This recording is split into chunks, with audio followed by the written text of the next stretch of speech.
السلام علیکم د قدر وړ او محترم افغانانو، لکه څرنګه چې تاسو د امارات د حکومت پر اتک سره د ځینو چارایانو ښکلا ډېره ښایسته شوې ده، ځینې افغانان د دې نه لذت اخلي.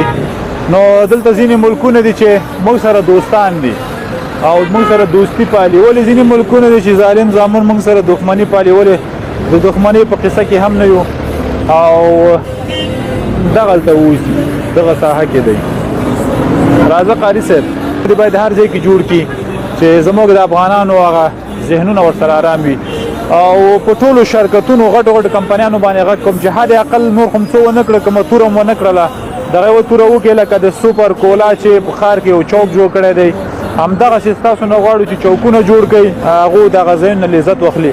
دا ګورئ دا نقشه څومره بهترینه ښکاري او دا د کابل ښاروالي جوړه کړې. ښاروال صاحب دې زنده باد وي، پرې ویاړو، ټول افغانان پرې فخر کوي او د دې نقشې په لیدلو افغانانو اذهان ارامه کیږي. د داسې جوړښت په تمه. سلام علیکم.